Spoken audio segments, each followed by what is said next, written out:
The observation deck of the Galactic Coalition's flagship Sentinel's Pride hummed with tension. Commander Ralik Voss stood at the transparent viewport, his four-fingered hands clasped behind his chitinous back as he gazed at the planet below. Kepler 442b's green-blue surface swirled with storm systems, beautiful and utterly indifferent to the crisis unfolding in orbit. "Commander, the human liaison has arrived," his aide announced, mandibles clicking nervously. Ralik didn't turn. "Send her in." The doors hissed open, and Lieutenant Hannah Cross entered with measured steps. Her dark hair was pulled into a regulation bun, and her coalition uniform bore the twin bars of her rank alongside the distinctive blue and white emblem of Earth. She stopped 3 paces from the commander and offered a crisp salute. "At ease." "Lieutenant." Ralik finally turned, his compound eyes reflecting the viewport's light in fragmented patterns. "I trust you've reviewed the situation reports?" "Yes, sir. The Kethrin Cubs have rejected all 17 of our diplomatic envoys. 3 ships damaged, 12 personnel injured, and 0 progress in establishing communication protocols." Hannah's voice remained professional, but Ralik detected the slight tension in her jaw. Humans were so expressive even when they tried to hide it. 18 envoys now, Ralik corrected, his translator box rendering his clicking speech into standard. The Vaxillian delegation returned an hour ago. Their lead negotiator required medical attention for acid burns.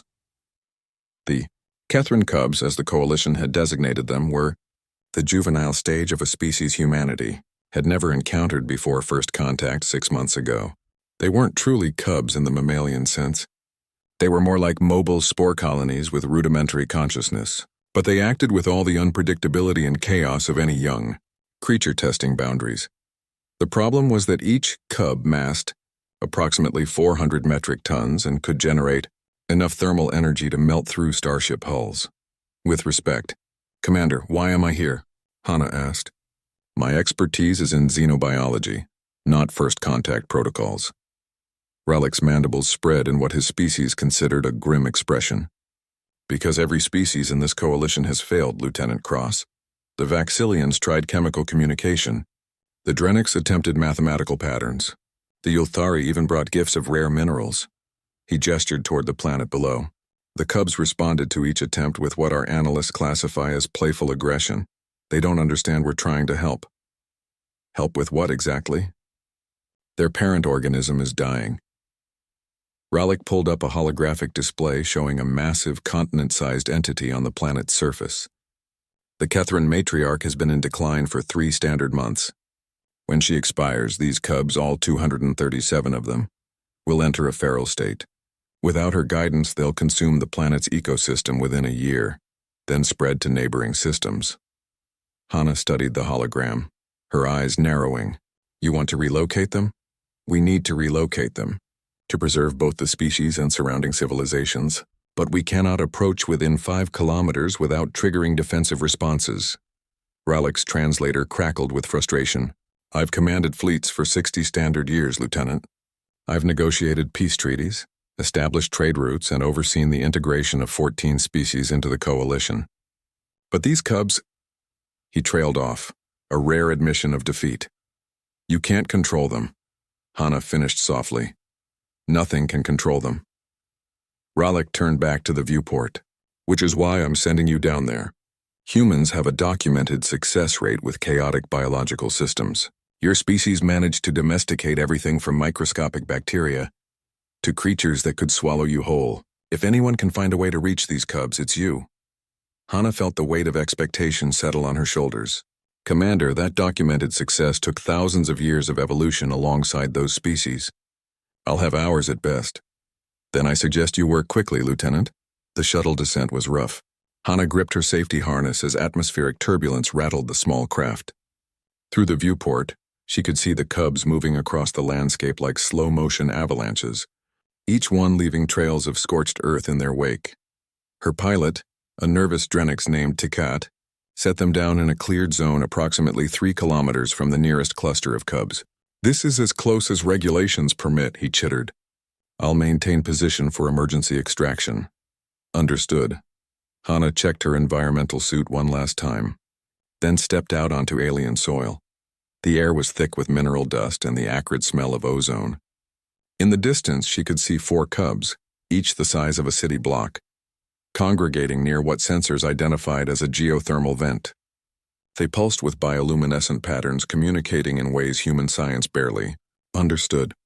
Hana activated her recording equipment and began walking toward them. Her suit's proximity alarm started. Screaming at 2 kilometers, at 1 kilometer, she felt the heat through her insulation. At 500 meters, one of the cubs noticed her. The massive organism shifted its bulk, countless pseudopods rippling beneath its translucent membrane. Its internal light changed from gentle blue to cautious yellow. Hana stopped walking. She stood perfectly still, making herself as small and non-threatening as possible. The cub approached. Then another. Then 2 more. "Lieutenant Cross, your vitals are spiking." Ticket's voice crackled in her helmet. "Recommend immediate extraction." "Negative," Hana whispered. "I'm fine." She wasn't fine. She was terrified. 4 living mountains surrounded her, each one capable of reducing her to ash in seconds. But she'd studied the footage of previous encounters. The cubs didn't attack out of malice, they attacked out of confusion and fear. Every envoy had approached with weapons, with shields, with the trappings of authority and power. Hana had none of those things. She was just one small human standing alone. The nearest cub extended a pseudopod toward her. Hana's every instinct screamed to run, but she forced herself to remain motionless. The appendage, hot enough to warp the air around it, stopped centimeters from her helmet. Then something remarkable happened. Hana slowly raised her right hand to her forehead and held it there, palm out. A salute. The most basic gesture of respect and acknowledgement her species possessed. The cub's bioluminescence shifted from yellow to curious green. Its pseudopod moved, mimicking the gesture with surprising precision. Then another cub repeated the motion. Then another. Within seconds, all 4 massive organisms had rearranged their forms into approximations of a human salute. "Oh my God."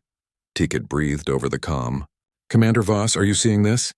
On the Sentinel's Pride, Ralik Voss stood frozen at his command station, watching the live feed in disbelief. The cubs weren't just mimicking the gesture, they were maintaining it, holding position, waiting. Hana lowered her hand slowly. The cubs lowered their pseudopods. She took 1 step forward. The cubs parted, creating a path. She walked between them, and they followed. 4 living escorts accompanying 1 tiny human toward the dying matriarch in the distance. "Lieutenant Cross." Ralik's voice came through her comm, unusually quiet. "What did you do?" Hana smiled inside her helmet. "I showed them I came in peace, sir. Without weapons, without shields, without trying to control them. I just showed them respect." She paused. "Sometimes the simplest gestures transcend species, Commander. We just have to be brave enough to offer them first." As she walked deeper into cub territory, Hana noticed more of them approaching. Not with aggression or curiosity, but with what could only be described as trust. They'd been waiting for someone who understood a fundamental truth. You don't control the young. You guide them. You earn their trust. And sometimes all it takes is 1 human standing small before giants offering a salute. Commander Ralik Voss watched from orbit as his entire understanding of leadership shifted. He'd been wrong. Not everything needed to be controlled. Some things needed to be understood. And humanity, it seemed, understood that better than anyone.